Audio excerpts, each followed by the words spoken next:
Russia's defense ministry claims that Ukraine launched its biggest drone attack on Moscow, but that the Russian air defences destroyed all 8 of those drones. A Ukrainian presidential aide, meanwhile, denying Kyiv was directly involved, but has said Ukraine, quote, enjoyed watching the events, predicting an increase in such attacks. Well, it follows, of course, widespread Russian attacks on Kyiv, the latest more than 20 drones being destroyed by Ukrainian air defences. Let's try and make more sense of this now. Joining us, our Home and Security Editor, Mark White. Mark, clearly the assertion from the Russians is that Ukraine is sort of doing a tit-for-tat aerial attack on Moscow, but have they got the capability of that, firing it from Ukrainian soil all the way to Moscow? Well, potentially, or they could have people within Russia that might be willing to help them out. I think what's interesting is to examine the wording of that statement from the presidential spokesman in Kyiv. He talks about not directly involved, so that might point to some Russian dissident group actually involved in carrying out this attack on behalf of Ukraine. That would give them perhaps some kind of plausible deniability. There's no doubt that in the West, from NATO's point of view, they wouldn't like to see Ukraine directly involved in targeting Russian cities, including the capital, because clearly this potentially drags NATO into it with an increasingly bellicose Moscow and President Putin already accusing NATO of arming the Ukrainians with the type of equipment that could carry out this type of attack. And we have seen also an incursion on land with what was described as Russian dissident groups using, well, the suggestion was some kind of Western equipment. So there appears to be growing unrest within Russia itself. Yeah, I mean, it's a murky old war, and a picture and trying to make complete sense of it is very difficult. But certainly what we have at the moment are attacks that Ukraine is probably more than happy to see taking because, place, yeah. you know, it's the psychological message that it carries with it. It tells the Russian people that you're not isolated from what's going on in Ukraine, that there is absolutely the possibility of an escalation in attacks on Russian cities in the months ahead as well. And of course, at the same time, on the other side of things, you've got an escalation in what Russia is doing to Ukrainian cities, particularly Kyiv. Yeah, huge uplift in these attacks, both in the attacks themselves and the number of drones being fired. Now, the suggestion is perhaps that the Russians are now actually able to build their own drones. They bought all these, I think, cheap Iranian drones.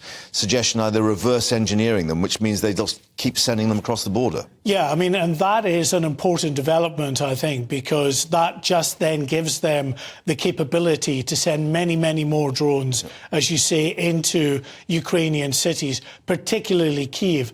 We know that the capital itself has come under attack from drones and other missiles from Russian forces for 17 days in the last month. And it not just at night, but during the day as well.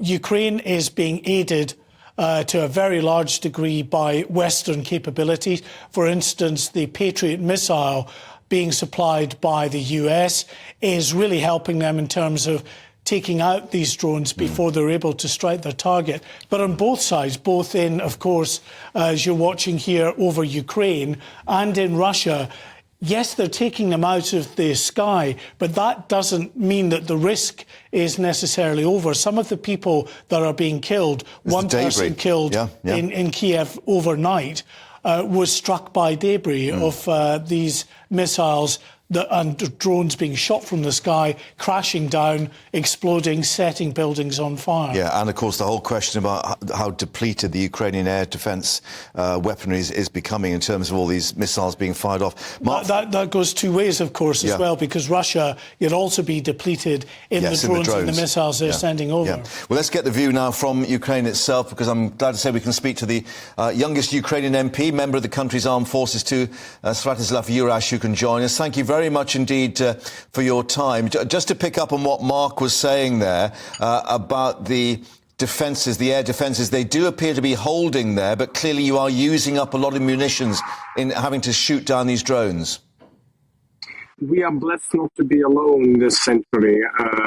Global coalition led first and foremost by the UK and all the work it has done even before the war to boost the ability of the free world to defend against aggressors like Russia. Is helping a great deal. So as far as our munition supplies and all that, we are blessed to have partners, allies, contacts all over the world who are helping us to always be ready to face whatever Russians are throwing our way. But how are you coping with it there in Kyiv? It's been likened, of course, to the Blitz on London. The drones make these sounds very similar to the what we call the doodlebugs, the V-1 rockets in the Second World War. Is it having an effect psychologically on you all there in Kyiv?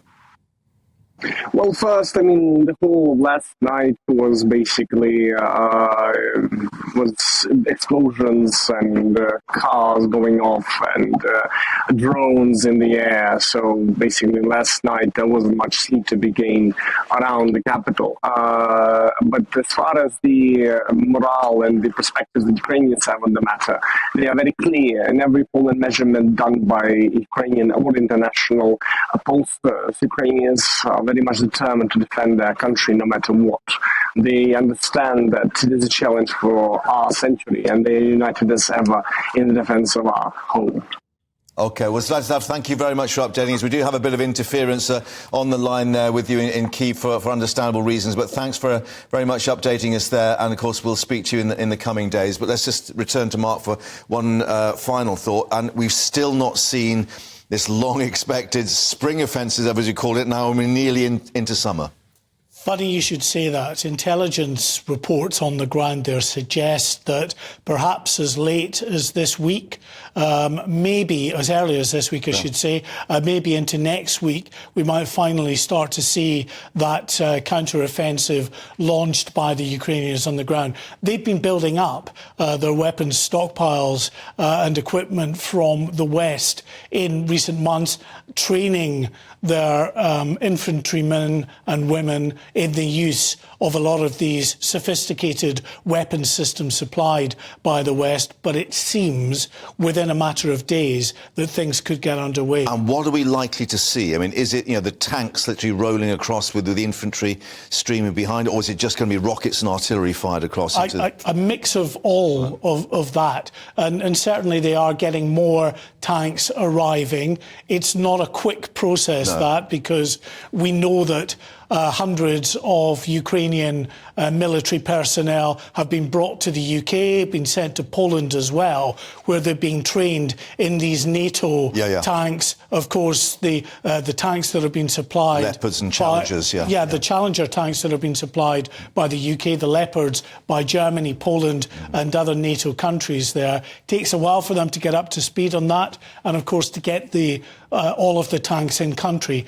But some of them are already there, dozens are already there. They've, of course, got their own capability, some of the old Soviet-era tanks, others that they've captured from the Russians. So, you'll see tanks, you'll see Western military systems, these sophisticated systems such as Storm Shadow, for instance, that's been supplied by the British, on the understanding that they're not used against targets in Russia, but they are used against targets within Ukraine itself. So all of the above, I think, we'll start to see in the next week or so. Right, watch this space then. Mark, thank you very much for updating us with that.